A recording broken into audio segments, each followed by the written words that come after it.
Bueno, chicos, continuaremos avanzando entonces.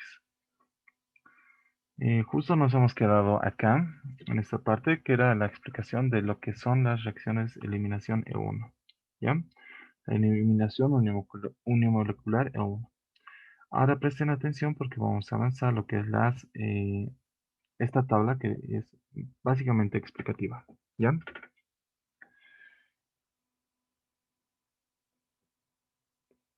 Acá están el resumen de lo que es las reacciones SN1, SN2, E1, E2. ¿Ya? Como ven acá arriba, les voy a pedir que esta parte siempre ustedes pueden hacerse su formulario porque en esta parte no he podido generar formulario, pero está acá, o sea, está acá la tabla y esto puede ser un formulario para ustedes. ¿Ya? En la SN1 y en SN2, como ustedes están viendo acá en la parte superior de la pantalla, en esta parte superior de la pantalla, lo que existe es una sustitución de algo por algo. Generalmente, no en todos los casos, una vez más, no en todos los casos, el halógeno sustituye por alguno de estos grupos, un oxidrilo, o lo que es en este caso un grupo oximetil, algo con oxígeno, ¿ya? En sí. Y en las reacciones de eliminación, como les he dicho, lo que formamos es la formación de lo que son los alquenos. ¿Ya? La formación de lo que son los alquenos. Entonces, por ejemplo, ahora vamos a ver qué factores influyen. Hay distintos factores para identificar cuál es la reacción predominante. Uno de ellos es el efecto del nucleófilo o base. ¿Ya? Hemos dicho que el nucleófilo es aquel que ataca, ¿ya? Aquel que ataca es el nucleófilo, chicos. Aquel que tiene su carguita negativa y que está solito y va a atacar, ese es el nucleófilo, ¿ya? En SN1 la condición nos dice que la fuerza del nucleófilo no es importante. No es importante y por lo general es débil. ¿Ya? En SN2 nos dice que se necesitan nucleófilos fuertes y no impedidos. Ya en SN2, como les he indicado, ¿no ve? El nucleófilo que entra, el chico que le está queriendo conquistar a la chica, tiene que ser más interesante, o más ricachón, o más bueno, no sé cómo ustedes quieran, que el chico con el que está actualmente, para que le gane al chico con el que está actualmente y se decida estar con el otro. Entonces, eso es lo que significa. Se necesitan nucleófilos fuertes, no impedidos. Cuando hablamos de no impedidos, chicos, quiere decir que no tenga muchos radicales que los esté impidiendo, ¿ya? El impedimento estérico, les he dicho que es aquello que les voy a explicar ahora rápidamente lo que es el impedimento estérico. Tal vez hay algo que nos pueda ayudar. El impedimento estérico, chicos, es como cuando tres gordos rodean a la chica que te gusta y de esta manera tú no puedes hablar con ella. O por ejemplo, cuando está una chica que te gusta con un grupo de amigas. Tú no puedes hablar a la chica porque está con su grupo de amigas. Eso es un impedimento estérico, ¿ya? En cambio, si está sola o está con un grupo que no conoce bien, eso sería un libre, o sea, sin impedimento estérico. Lo mismo es con los carbonos. Si los carbonos están rodeados con otros carbonos, entonces ese carbono está muy impedido estéricamente. Pero si no está rodeado de muchos carbonos y en vez de ellos hay hidrógenos, eso quiere decir que no está impedido estéricamente. Les estoy buscando una imagen para explicarles esto, pero ya de manera teórica, es decir, de manera científica, por decirlo así, para que sea más propio. Y voy a ver si tenemos la suerte de poder explicarles esto así. Bueno, acá ya está directamente con SN2. Creo que lo van a entender. Ya, chicos. Eh, pueden ver mi pantalla, ¿no? ¿No ve, chicos? No, Ya, ahora sí. Fíjense, aquí está precisamente lo que es la SN2 y la reactividad relativa. Yo no quería mostrarles esto, pero ya, da lo mismo. Miren, la velocidad relativa de reacción con un metilo que está impedido, que tiene un bajo impedimento estérico porque tiene puros hidrógenos en sus enlaces y el otro es la base saliente, el bromo, el nucleófilo saliente. Es 3.7 la velocidad. Y es como una velocidad relativa. Solo tienen que ver el número. Si es alto es bueno, si es bajo es malo. Cuando ya está sustituido con un metil, por ejemplo, con un metil, la velocidad baja a 1, ¿ya? Ahora, imagínense que está sustituido con dos metiles, con un CH3 aquí y otro CH3 aquí, ¿ya? La velocidad baja a 0.02, ¿ya? Y ahora, imagínense con un terbutilo, o sea, tres sustituyentes acá, alto impedimento estérico, 0.00008. Ya, entonces chicos, lo que ustedes están viendo, y de hecho ya descartamos lo que es ya un terciario en lo que es las reacciones SN2, ¿ya? ¿Por qué? Porque tiene un alto impedimento estérico y por eso yo les digo, traten de tal vez eh, poner con esa regla memorística, con esa forma de aprender que tal vez así más fácil para mí. Es como cuando una chica que quieres hablarle, está con sus amigas, está con un grupo así, tú no puedes hablar con esa chica. Ya, pero en cambio si está más solita, no sé qué, entonces tú puedes atacar, o bueno, no tú puedes, ya. El nucleófilo puede atacar a la carbona y fácilmente competir por ella. ¿Ya? Entonces de eso hablamos cuando estamos referenciándonos a lo que es el impedimento estérico. Es muy importante, chicos, lo del impedimento estérico es muy, muy importante. ¿Ya? Entonces, para SN2, como estamos mencionando, para SN2 se necesitan nucleófilos fuertes y que el compuesto, el carbono al que está siendo atacado, no esté impedido estéricamente. ¿Ya? No impedido estéricamente. O sea, quiere decir que no tenga muchos vecinos carbonos. Desde ya, yo les digo, se descarta un carbono terciario. Y un carbono secundario todavía entra en veremos. ¿Ya? Ahora, para E1, por ejemplo, para las reacciones de eliminación en 1, el efecto del nucleófilo en la base, por ejemplo, es que la fuerza de la base no es importante, por lo general es débil. Lo mismo que en SN1, fíjense, la fuerza del nucleófilo no es importante, por lo general es débil. ¿Por qué?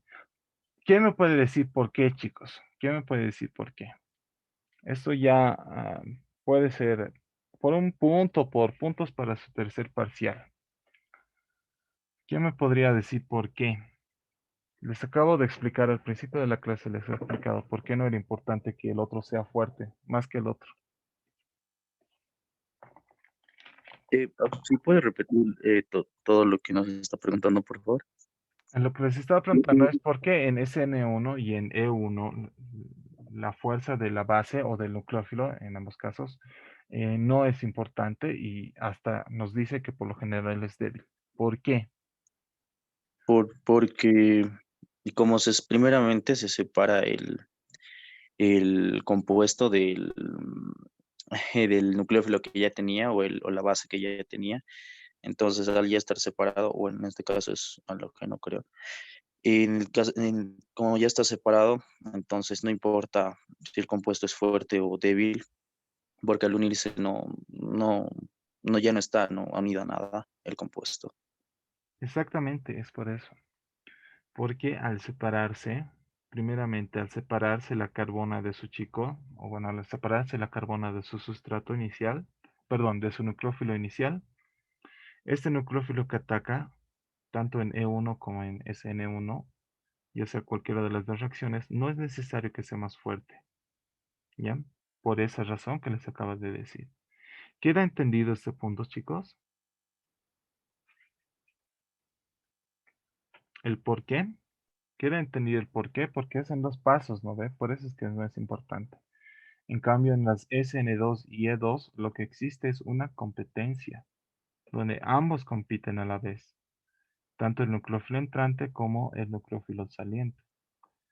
Y como el nucleófilo entrante quiere quedarse con el carbono, tiene que ser más fuerte que el nucleófilo saliente. ¿Qué pasaría, Oxy, si es que no fuera más fuerte? No se realiza la reacción, no existe la reacción. No existe la reacción si es que P sería más débil que B. Es como decir a ustedes, no sé, chicas, yo les diría, no sé, se quedarían con un chico que es peor a su chico actual. Ah, no, ¿cómo puede ser peor que mi chico actual? No, no sé, muchas se quejarían, ¿no? Pero es eso, es como usar sentido común en esto.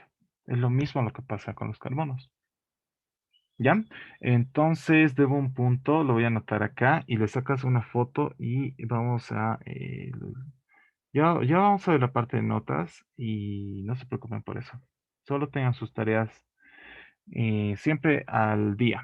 ¿Cuál es tu nombre?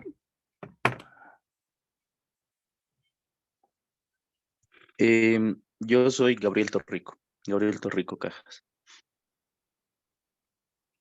Creo que con nombre y apellido basta.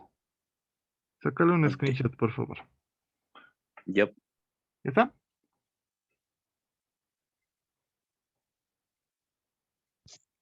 sí, ya está, Auxi. Ya, Gracias. ya está. Lo guardas porque yo me lo estoy guardando. Ya, chicos, continuaremos entonces con la lección. ¿Queda entendido esa parte, chicos? Es algo de sentido común, ¿no ve? La SN1 y la E1 van en dos pasos. Sin embargo, la SN2 y la E2 van en un solo paso. Por lo tanto, necesitan bases y nucleófilos fuertes. ¿Ya? El número 2 es el efecto del sustrato. ¿Qué es el sustrato al que es atacado? O en otras palabras, el sustrato es el que recibe al nucleófilo, ¿ya? El que recibe los ataques, es decir, la chica, véanla como la chica, ¿ya?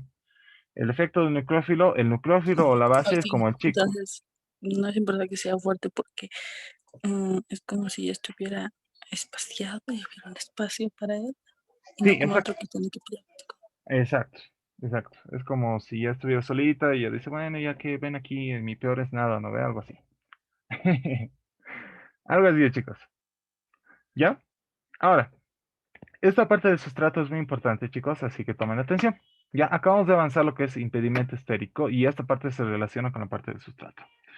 La parte del sustrato me dice lo siguiente y pongan atención solo a esta parte del sustrato, ¿ya? Solo a esta parte. Háganle zoom porque ustedes pueden hacerle zoom en su aplicación.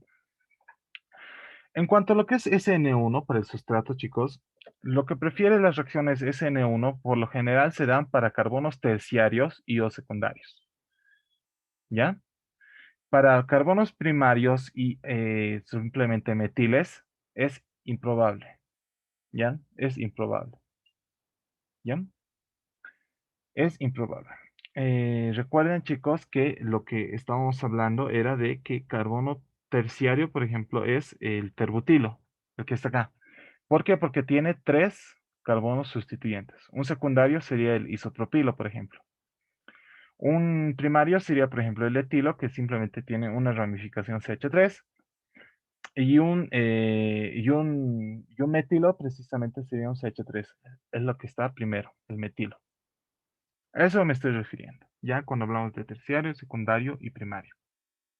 Entonces, chicos, dicha esta aclaración, las reacciones SN1 se dan principalmente para carbonos terciarios o secundarios, ¿ya? Para primarios y CH3 es improbable.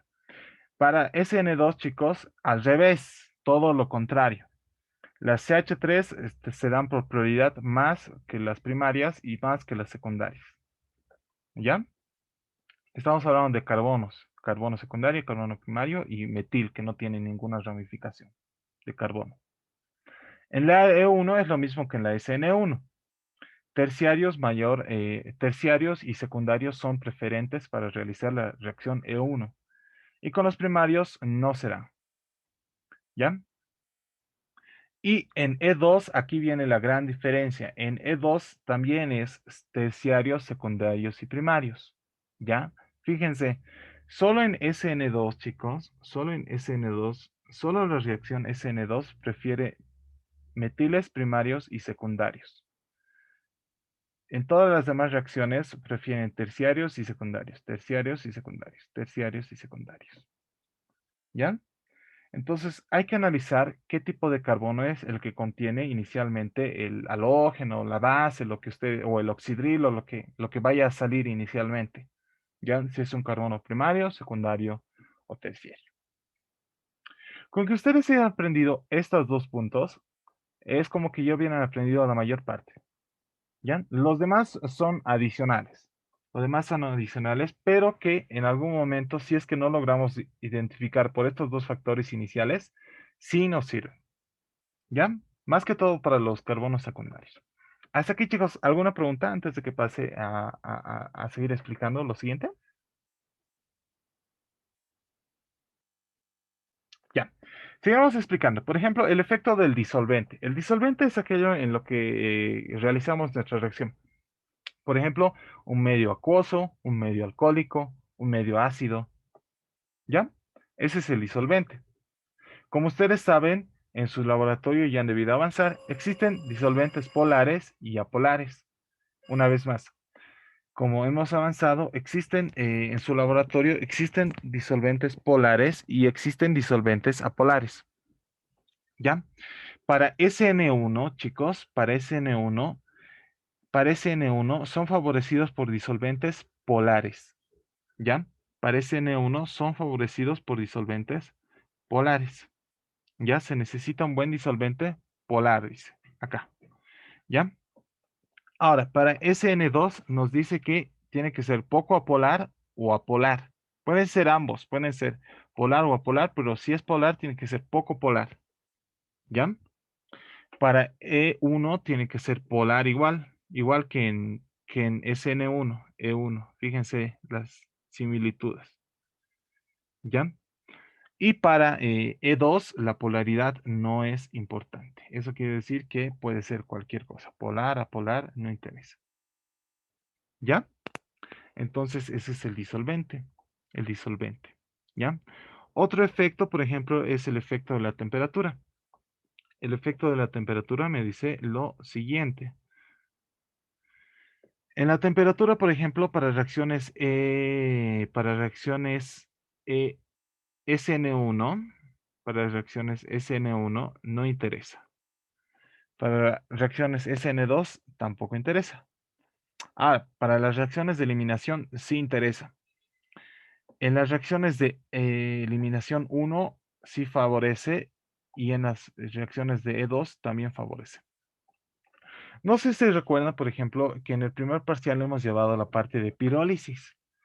Y en la parte de pirólisis, ¿qué cosa necesitábamos, chicos, para hacer la pirólisis? ¿Cuál era el factor de la reacción? ¿Qué cosa le poníamos? ¿Cuál era la temperatura, por ejemplo, que le poníamos para hacer pirólisis? No sé si recuerdan. La temperatura que le poníamos, teóricamente, es que tiene que estar por lo menos entre los 400 y 500 grados centígrados. Y de esa manera se cortaban los enlaces y se formaban cadenas o enlaces más pequeñitos. Es lo mismo en la eliminación.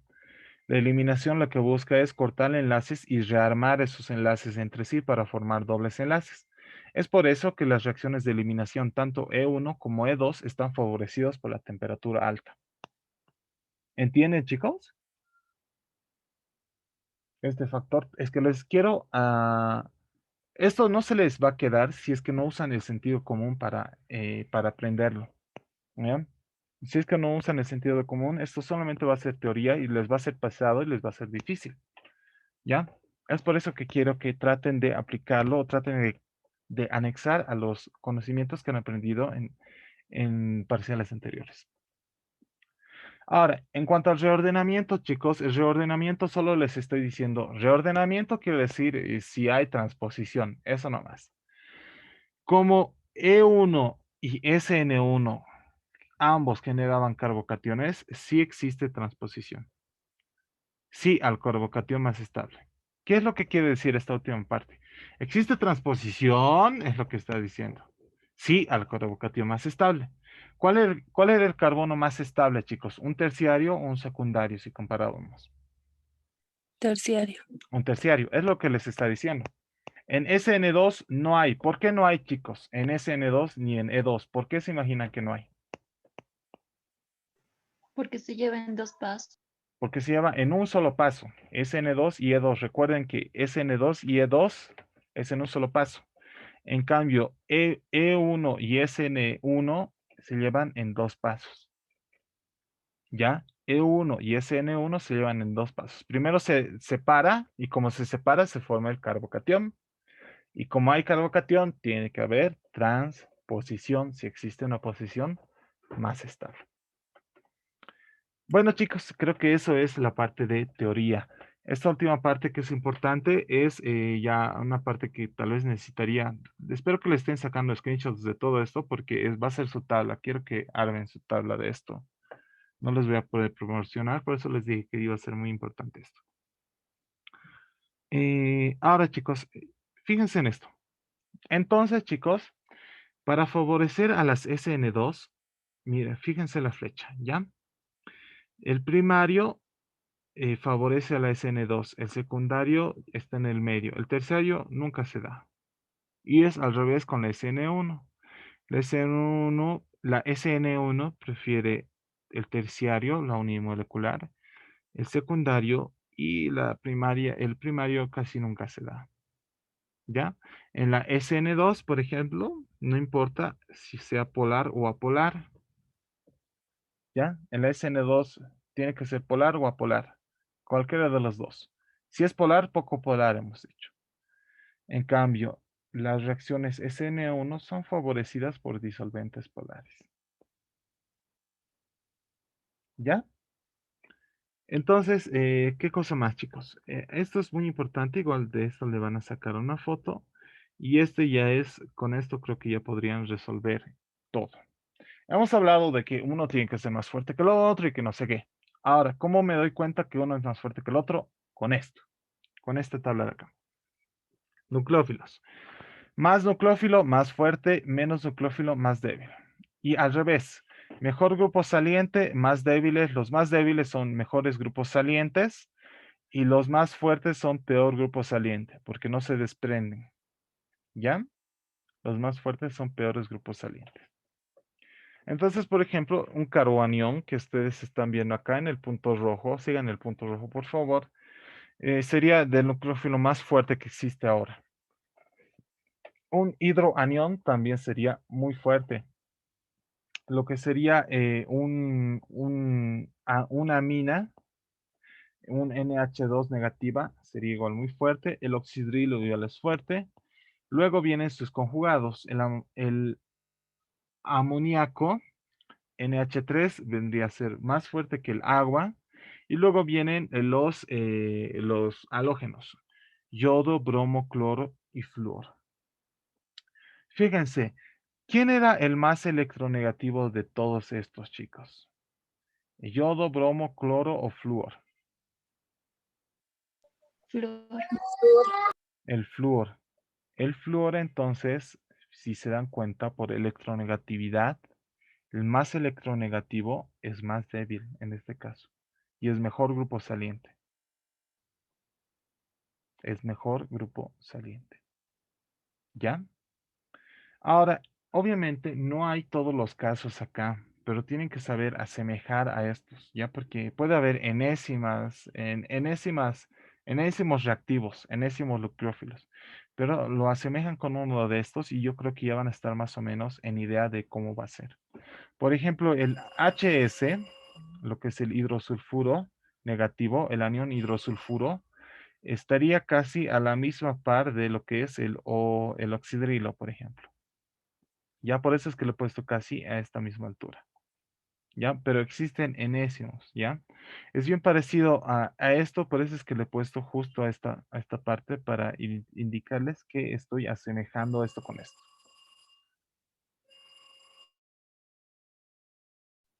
Espérenme un segundito, chicos. No sé quién siempre está molestando.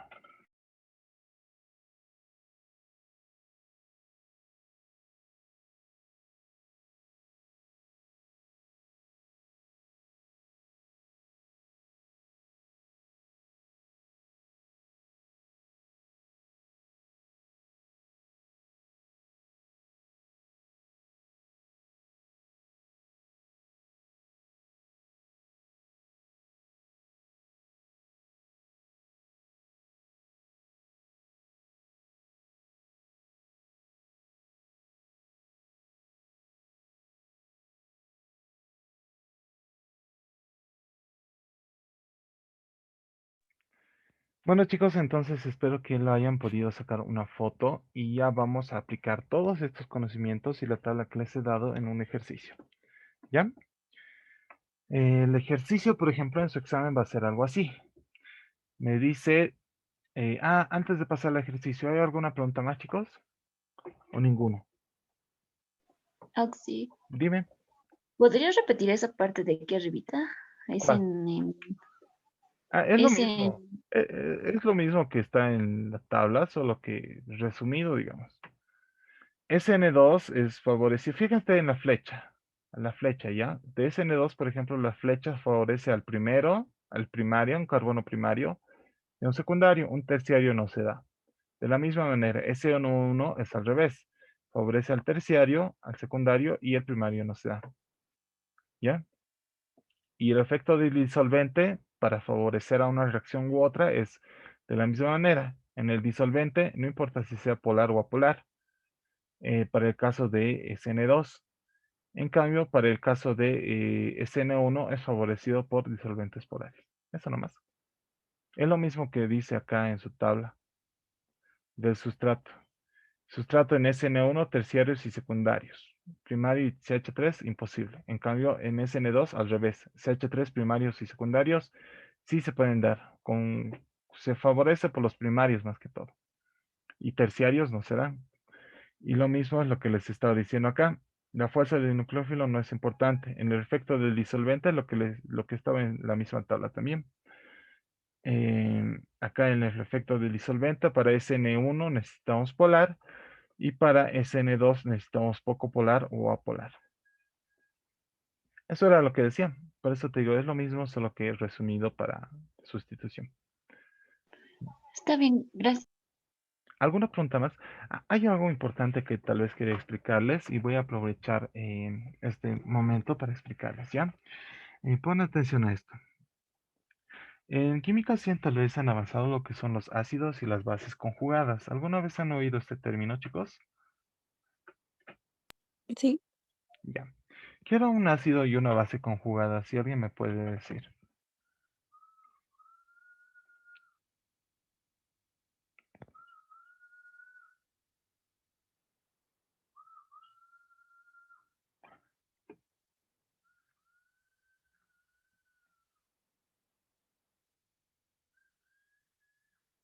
En lo que estoy copiando, si alguien se acuerda, tal vez puede ser importante.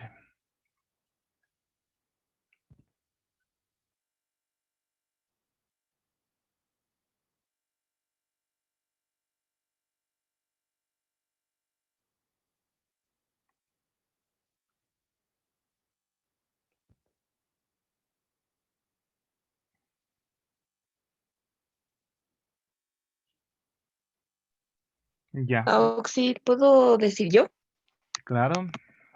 Eh, un ácido conjugado es la especie que se forma después de que la base misma acepta un protón y así la base conjugada es cuando un ácido, no, es la especie que se forma después de que el ácido dona un protón.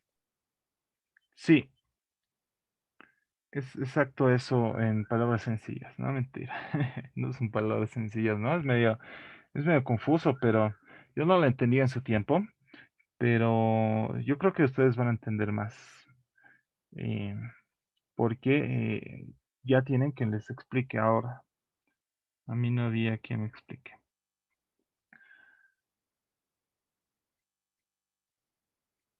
Ya. El efecto del ácido base conjugada es lo siguiente, ¿ya? Por ejemplo, fíjense en el agua. Está pudiendo visualizar, ¿verdad? sí. Sí, Ya. Fíjense, por ejemplo, en el agua, ¿ya? El agua en este caso tiene su protón acá. Tiene su protón presente. Si es que disociamos el agua y le quitamos su protón, se volvería un oxidrilo, que está acá, ¿ya? El efecto de la base conjugada me dice que el agua es menos básica comparada con su base conjugada, que en este caso sería el oxidrilo, ¿ya? Entonces, eso es lo que nos dice. Básicamente, en palabras sencillas, si es que yo le saco un protón a mi compuesto inicial, a mi compuesto, a mi disolvente, a lo que estoy haciendo, sí, a mi disolvente, a mi ácido, a lo que sea, si es que yo le saco ese protón, Ese protón ácido, lo que me queda es un componente más básico que el inicial. El ejemplo, por ejemplo, lo que les dije. El ejemplo de el agua con el oxígeno. Los voy a poner con otro color para que se pueda visualizar mejor, porque después vamos a borrar esto. El ejemplo agua-oxígeno, que es el más común en cuanto a bases. ¿Ya? Otro ejemplo, por ejemplo, que aquí está, es por ejemplo este, el del ácido. ¿Ya? Este es proveniente de un ácido, solo que le hemos quitado su hidrógeno. Y aquí está el ácido orgánico, que sería su conjugado. ¿Ya? De la misma manera entre ambos, si es cuando está con su hidrógeno, el grupo carboxilo, es menos básico comparado que cuando está sin su hidrógeno, que es en este caso de acá. ¿Ya? Entonces, por ejemplo, si ustedes quieren comparar, tienen que ver si tiene o no tiene su hidrógeno. Y si no tiene su hidrógeno, de hecho es más básico. De hecho es que es más básico. Y lo mismo, por ejemplo, con lo que sería un grupo alcohólico. El grupo alcohólico, de la misma manera, acá está. El grupo alcohólico, un ROH, un alcohol orgánico, que si le quito, por ejemplo, el hidrógeno del alcohol, puedo ver que ambos, que es más básico comparado con el anterior. ¿Se entiende esta parte, chicos? O tal vez le hice más complicado para ustedes. ¿O quieren que repita una vez más? También podemos repetir. ¿Se entiende? Si alguien no entendió, puede decirlo ahora, chicos, para que lo pueda repetir para ustedes. ¿Puedes repetir, Oxy? Sí, lo que estamos diciendo, estamos aquí tratando de cuál es más básico y cuál es menos básico. ¿Ya? ¿Por qué? Porque eso nos interesa para saber cuál reacción vamos a elegir o para predecir cuál reacción va a primar. Si va a ser una CN1, SN2, E1, E2.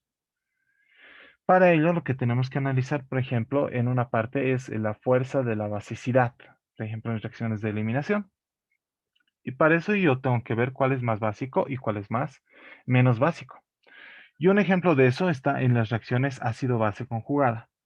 Las reacciones ácido-base conjugada, como ustedes pueden visualizar, es lo que les acabo de explicar. Perdón, chicos, un segundito. Ya.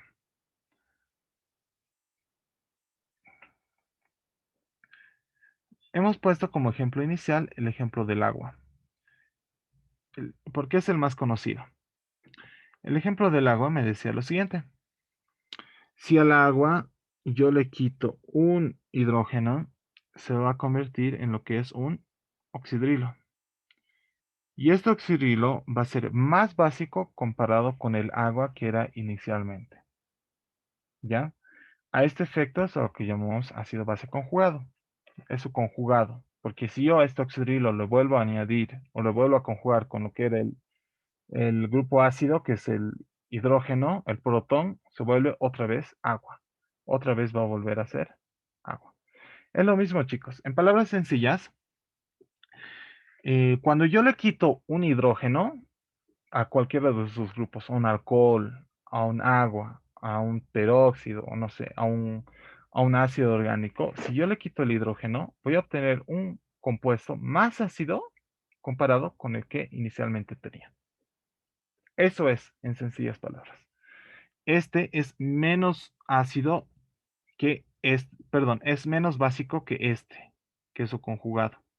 ¿Por qué decimos que es conjugado? Porque si solamente es quitar o añadir protones o hidrógenos, como ustedes quieren entender. ¿Ya? Ahora, esta tabla que yo les estoy poniendo acá, por ejemplo, es una tabla de básicos y de basicidad.